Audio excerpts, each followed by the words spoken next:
oven, cold or hot box. You put all your promotions in it, it stays warm or it stays cold. The outside of the truck can be painted with a mural. If there are professional artists that you know that would be willing to donate their time and energy to donate paint as well from different companies, that can be something that you can pursue.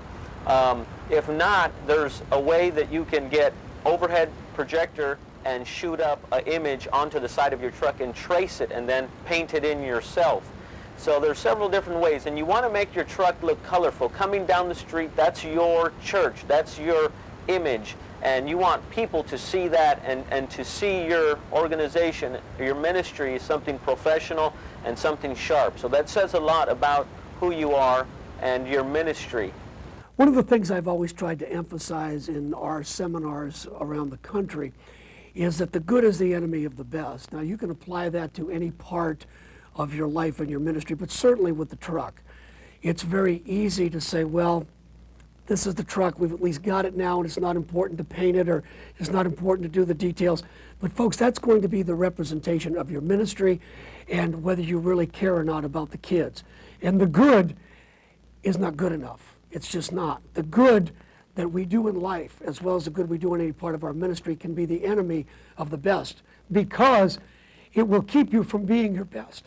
The best is what we're all striving for in our personal lives, in our spiritual walk, in our ministry, and certainly even the representation of it. Don't let good enough keep you from being the best that you can be to represent Christ in your community.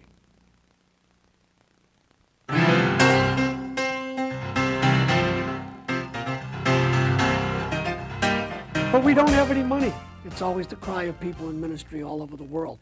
And I understand that. And yet that should never be a reason or an excuse for not being able to go out and preach the gospel. Chris, we hear it everywhere we go. What if the church doesn't write us into the budget?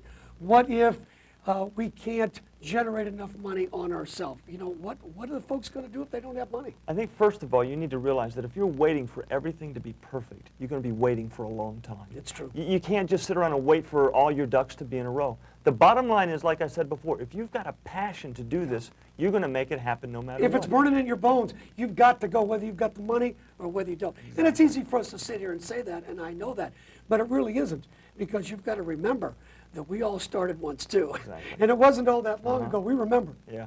We joke around back at the church that it took us 15 years to become an overnight success. It's true. 15 years when nobody even knew what we were doing. But it was commitment and it was faithfulness to making things work. No matter what God had given us, we used it. But if they don't have money, let's say the average person in a church, they've got the desire, they've got the passion, they've got the burden.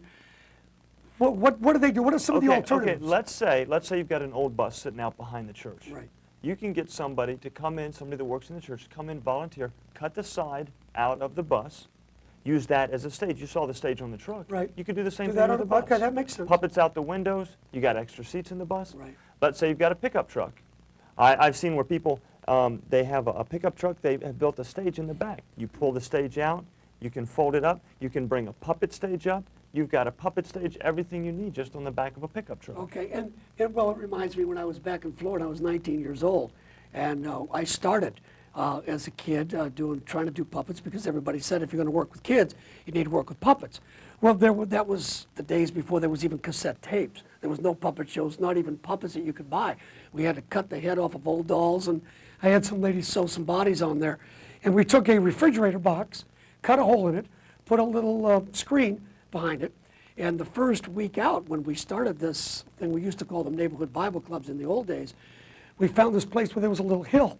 So I thought, well, this is perfect. We'll put the refrigerator box up on top of the hill, let the kids sit looking up. Nobody else knew anything about puppets because nobody ever did puppets in those days. So I got voted to do it. So I got these two little puppets, and I got inside the refrigerator box on the top of the hill now, trying to do the puppet show. A gust of wind came over, blew the refrigerator box over, and the thing was rolling down the hill with me in it. Well, the kids thought it was part of the program. They were clapping. They thought it was the funniest thing they ever seen. Now, if that had happened to some of you, you'd think, well, this must not be the will of God. This must not be the right thing to do, and it's all wrong. It's not going to work. No, you don't do that. I came back the next day. I put the refrigerator box at the bottom of the hill, put some cinder blocks in it, and I got in and tried it again. So there's always an alternative, folks. Don't get discouraged. You got no money? There's ways to do it.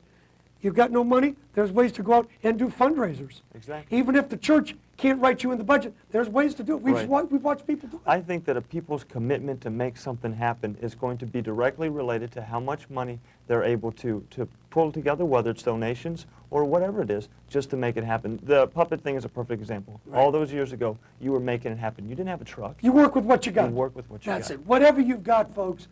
And please, please listen to me here. Whatever you have. We don't have everything even perfect still in New York City. And we could sit back and say, well, now it's the largest Sunday school in the United States. It's its premier ministry. Everything has to be just right. That's our goal. Our goal is to be the best. But if you can't, that is still not a reason to sit back and say, I'm not going to do anything. There's always time to preach. There's always a way to preach. And there's always a method that you can come up with that you can say, whatever it takes. Whatever it takes. This is what I've got.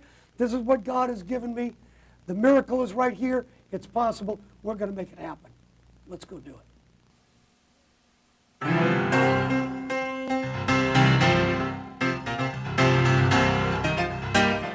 Let's talk for a minute about promotions.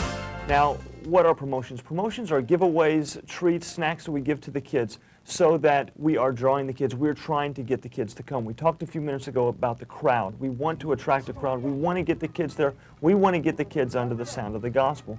Let me tell you something. Everything you do out there is a promotion. You only have one chance to make a first impression. So the things that we're giving away, the way we are dressed, the appearance of the truck, all of these things add together to getting the kids to come in. That's right. We want the kids to hear. We're trying to attract the kids, Bill. That's right. And the thing, Chris, that we found that it seems to be kind of an underlying problem is a lot of churches struggle with promotions. That's right. And they're saying, well, why do we have to give things away? Why do we have to spend that? I think it probably all comes back to money. But the thing is, if we're going fishing, we have to know the kind of bait to use. If we're going after a certain kind of fish, if we're not having the right kind of bait, then it's not going to work. It's no different in the adult department if you want to get right down to it. Churches will not even question paying big salaries to music directors. They will have no problem having padded pews. They will have no problem building, as nice of an edifice as they can. I have no problem with that. But that's all for a promotion in the adult department. That's right. And if we can look at it as that, and people are saying it's not, they're kidding themselves. We will do everything we can to attract a crowd of adults. Why can't we take that same philosophy and say whatever it takes, we're going to do whatever we need to do, that whatever's within our power to attract the kids. It's no different. The thinking and philosophy is the same. I agree. You need to do, when we're talking about promotions, sometimes kids are going to be attracted because you're giving them a hot dog. Many times I'd be attracted to come to church if you gave me a hot dog. But that has to be the mentality of getting the kids in because that's the bait we're using. But then the next question is, well, where do you get these things? For us, you have to realize that you get things wherever you can. That's right. Wherever you can. Well, one of the funny things I remember I used to do when I was a kid working back in Florida, we had no money.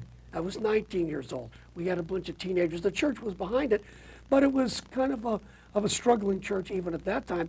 So I went to a Krispy Kreme donut shop. And what happened is you can make a deal with the manager, and I would say, look, the day-old donuts, the ones that are getting kind of not so good, the ones you're normally going to throw away anyway, could you just kind of put them in the back room, and I'll come over first thing in the morning and get them. If you just give them away, I don't have any money, but we want to give them to the kids before they get bad. You don't want to give the kids bad stuff. But before they go bad, they should have probably called it Crunchy Cream by the time I did instead of Krispy Kreme. But it worked. It was free, and the man was happy to do it. The kids enjoyed it because most of the kids we were dealing with had never had breakfast that day, hadn't had anything hardly to eat. So that was a plus. There's people, places, organizations out there. If you'll spend some time, you can get stuff. Yes. Don't ever turn anything down. That's right. You go out, it doesn't cost anything to ask. It doesn't hurt to ask. You might get not enough stuff to give everybody something, but maybe you get enough stuff to give out some quiet seat prizes or some special prizes for some of the kids. Whatever you can get, you get it, and that'll be great because that'll help you out a lot. I also think another thing, what we try to do is with campaigns. Now, campaigns are important. And when I say a campaign, what I mean is sometimes we'll have a series of lessons, a theme that'll go for a long time. Many times when we're giving the kids, I like to think of it as a spiritual meal. We're giving it to them in courses. Yes. They'll be able to remember that a lot longer. We've done Army Days. We've done stuff with the Olympics. That has been something we've been able to promote, Army Days in Sunday school. And that becomes the promotion Exactly. itself. Because the Exactly. kids are excited about Right. it. They want to be a part of it. We do the indoor Olympics. I remember when we did that. And the kids were doing the indoor relay races. The shot put was with water balloons. And just the program itself became the promotion. So that's an important part of this whole system. Whatever you can promote, promote it. Because people are going to get excited if you're excited. If you're not excited, they're not going to be excited. That's right. I know sometimes we've had firemen come in, they bring their fire trucks, the policemen, they can come in. You might get athletes to come in. We even did a thing here in Los Angeles recently where we gave all the kids that came a ride on a horse. It was a mobile petting zoo. It was the funniest thing. This lady drives around the country in this huge truck that she keeps all the animals in the truck and sets it up out on the street. And could you imagine, I mean, especially in the inner city, some of you can imagine these kids have never been close to a horse, and yet they got to ride on a pony. What a great thing. What a promotion that was. We had 2,000 kids that rode the horse. Now, it killed the horse, but they came out. right. They came out to see that, and we were able to preach the gospel to them, and that's always the bottom line. And the lesson, that's it. When you're preaching, folks, when you're getting the gospel out, when the people see your passion, when they feel it's in your heart, when they get to know you, when that relationship is being built with them, you become the greatest promotion. You are probably, folks, the only Jesus that most of these kids are ever going to see. And so we're talking about a petting zoo, we're talking about hot dogs, we're talking about all that. But you become the representative. You become the man, the woman, the person that these kids look to. You're the key. You're the key promotion in your ministry.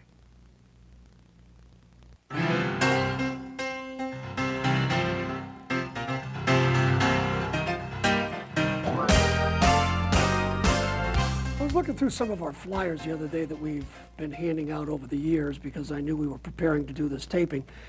And I thought, you know, the flyers that we've used have actually become the tool of evangelism. One piece of paper put in the hand of a child to get them excited about coming to Sunday school. Folks, you have no idea what it can do. And yet, as we've said earlier, you get one chance for first impression. That piece of paper, whether it's a full sheet, whether it's a half sheet, whether it's one side, both sides, whatever it is, it becomes literally the representation of what you're doing, what you're about. The child gets it, takes it home to their parents, looks at it, they see it, and at that point, many times, the battle is won or lost, Chris, at that point. The flyers, that advertisement piece, that advertisement tool is really one of the most critical parts of being out on the street, getting people excited about SideWalk Sunday School. A lot of people say, well, do I need a flyer? I think that flyers are very, very important. As far as I'm concerned, it's imperative. It's so true because that's the key that you are using to get into those homes. It gives you a reason for knocking on the doors. In a couple minutes, we're going to talk about visitation. But the flyers are important because, as we were talking about the promotions a few minutes ago, like Bill was saying, that's the advertisement. You want it to look first class because you need to remember it is representing you, it's representing your church, and it's also representing Jesus Christ. It's the tool that you use to make the contact with those kids. It's the point of contact. It's what you give to them. Now, how do you make them? What goes on them? Okay, first of all, you need to make sure that whatever your promotion is, whatever it is that you're handing out, you have a picture of that on the flyer. Also, you need to have in big words exactly what it is, because not all the kids can read. In this day and age, you almost have to use a computer. All the stuff that we do in New York is done on computer. You can use the different kinds of fonts that are available on most computers to make it look good. You want something that's going to jump out at the kids. Isn't there even clip art now, Chris? I mean, I'm exactly kind right. of from the old school. I'm from the days of the rub-on type and the Croy type machines, and I know that's kind of gone to the past. So everything is computerized now, but I know I've watched you do some of this, and you can even get some discs with the actual clip art on there. Clip art on CD-ROM discs. You can get regular 3 and a half-inch discs that you can get the clip art from. Like I said, with the different kinds of fonts, you can make a whole flyer inside the computer and just print it out. Also, you can maybe use a coloring book to take pictures of the cutout pictures. Yeah, we did that But in the it's- old days, and it still works as far Exactly, as I'm and we do concerned. that a lot as well, Right. where we'll take coloring books and put those pictures on there. But listen to me, it's very critical that you have a picture of what it is you're giving away, because whatever picture you put on there, that's what those kids think they're going to get. That's right. And I've got to tell you this because it's a funny story, sort of. We were going to show a film one time in Sunday school, and the film was that old film, The Cross and the Switchblade.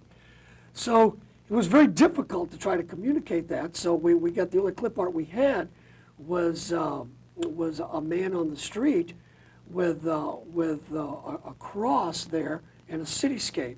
And so we used the words, the title of the film, The Cross and Switchblade.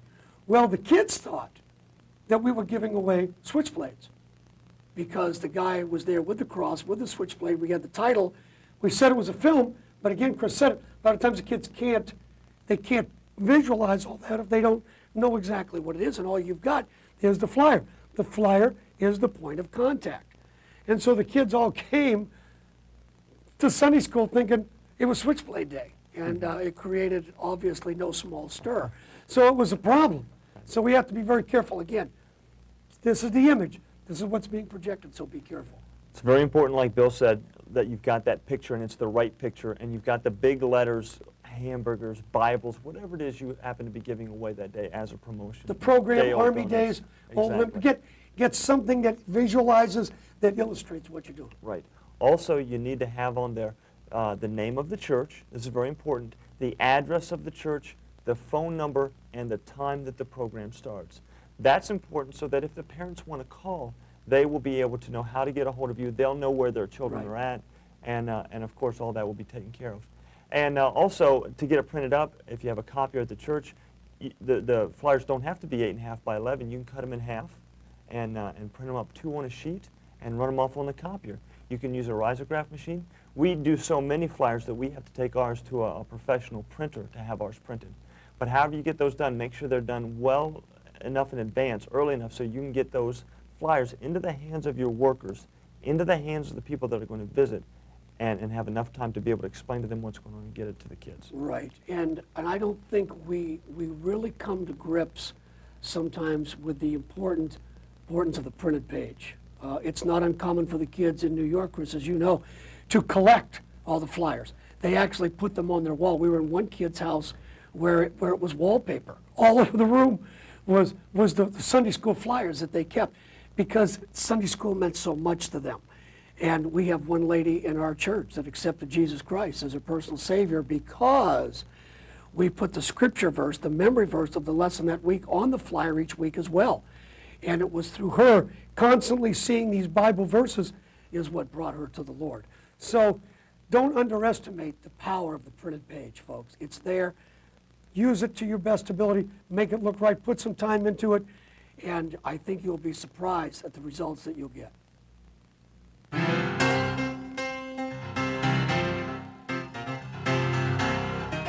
Let's talk for a minute about blitzing. Now, blitzing is a unique concept, but it's very important if you're going to go out into these neighborhoods and really impact them the way that you need to. Basically, Pastor Bill, when we go out and we start in a new area, we want to let everybody know that we're there. So we get some costume characters. We'll put them on top of a SideWalk Sunday school truck, a pickup truck, Sometimes a pickup. whatever it is that we do. We'll rent some costume characters, put those costume characters on top, get some music going, and we will go around the area that we're going to do our SideWalk Sunday school, and we will cause a commotion. We will cause a ruckus so that everybody knows who we are and what we're doing. People running up and down the street, the truck going down the middle of the street, beeping the horn. If you can put a sound system or if you have a megaphone, you can be talking about the program, what's going on, when Sunday school starts, what's happening, people running up and down the sidewalk. It almost looks like a parade. Exactly. We exactly. sometimes put banners on the side of the truck or the bus or whatever they're using, balloons, people handing out candy if they want to do that. We've done that before, handing out balloons.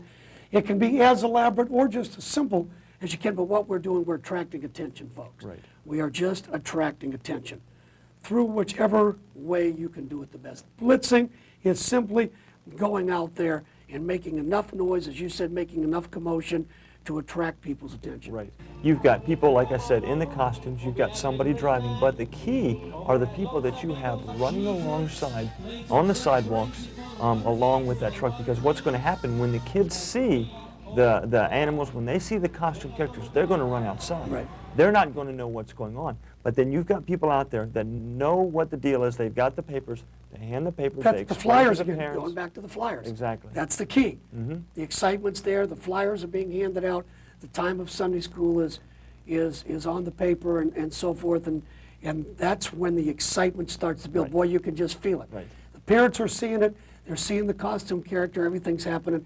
But a lot of people, Chris, would ask why. You and I could go out, or any of the folks that are watching, we could go out into your community or our community, into a brand new area that's never been touched. We could stand out on a corner somewhere and try to hand out flyers and try to get people excited about Sunday school. But folks, if you've ever done that, like I have for all these years, it's pretty hard to get a lot of excitement generated by a couple of people standing on a corner or going house to house handing out papers. But I'll tell you something. You get out there with an animal costume that's recognizable. You go out there with a truck making some noise. You go out there with some enthusiasm, some excitement. People out there with heart. What you are doing, you are captivating the imagination of that neighborhood. You are catching the imagination of a group of people that have had already preconceived ideas about what church is, what Sunday school is, what ministry is. Not so much even the parents, but the kids. When you say the word Sunday school, what does a kid conjure up in his mind? Boring. But here you come. Characters, balloons, excitement, noise. You can't put a 30-year-old head, folks, on a 10-year-old kid. You're going to excite them. You get excited, the excitement is generated to them. They can't wait to get out there to see what's going to happen in Sunday school. The blitzing is what's putting you out in front. It's putting you in front of the people. Your blitzing team are the Green Beret of SideWalk Sunday School. And it's important to know not just that, but also it's the when. When do you go out? Let me tell you something. When the kids are out of school, when they're out of school, when the people are outside, hanging outside in the area that you're going to be at, that's important to go out at that time. Because, like I said, you've already got people outside. Right. You don't want to go out when nobody's home. You don't want to go outside late at night or early in the morning. But maybe on a Saturday, people are outside, and they're able to see what's going on and to hear what you're doing. Blitz every chance you get. Not just when you're starting a new area, but as much as you can. Get out there to renew that enthusiasm, keep the excitement level up, and keep that in front of the people everywhere you go to captivate the imagination so they know you're there.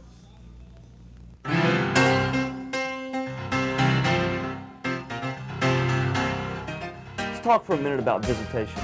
In my opinion, visitation is the single most important thing that we do.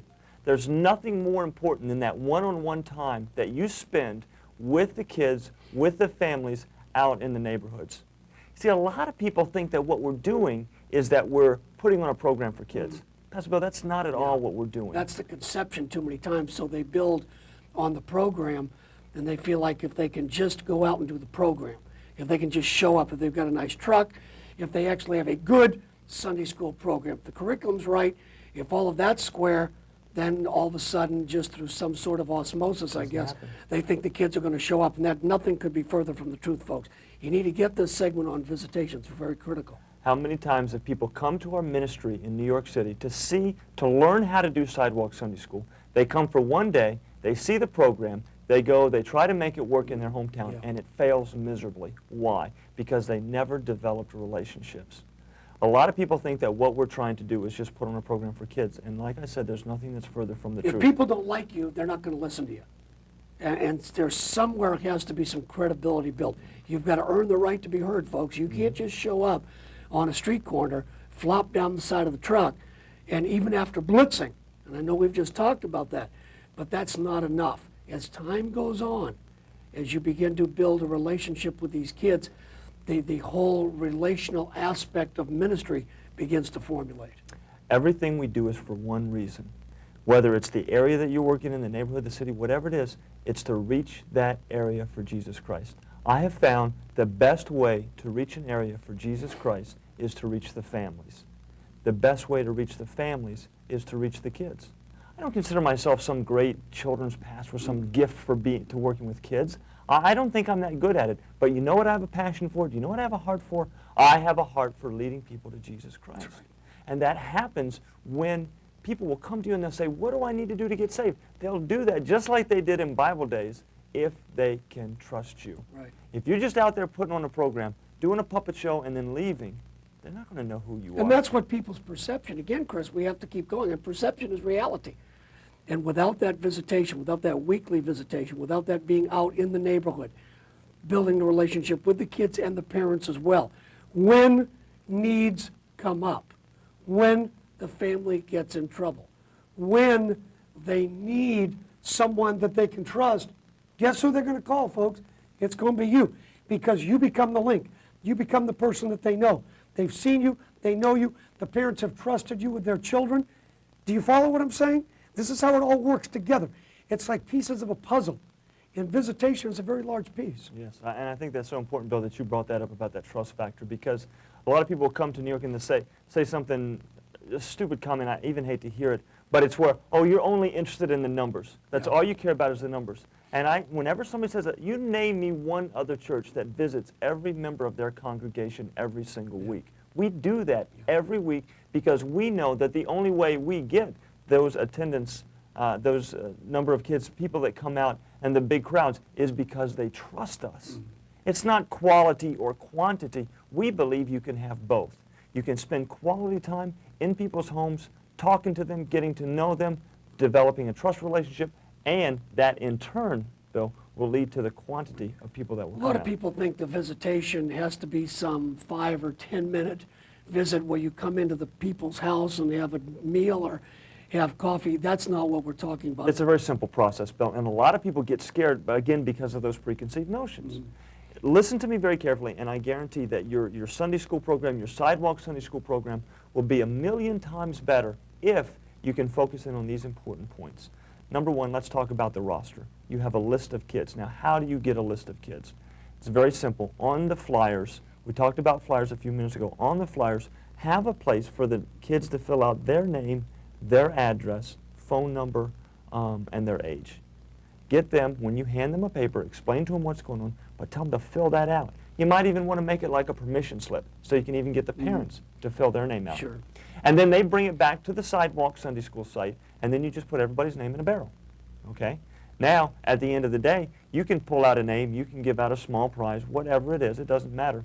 But when you go home, you have a list of every child that attended. By giving away the prize or some sort of a prize, that encourages the kids to fill them out. If they think that maybe they may get some kind of a prize or a reward, then at that point that becomes the incentive for them to fill it out. That's how you start developing your roster. And it kills a lot of birds.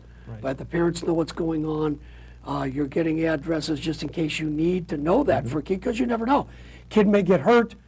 There's a multitude of things that could happen. So all this kind of works together. Right.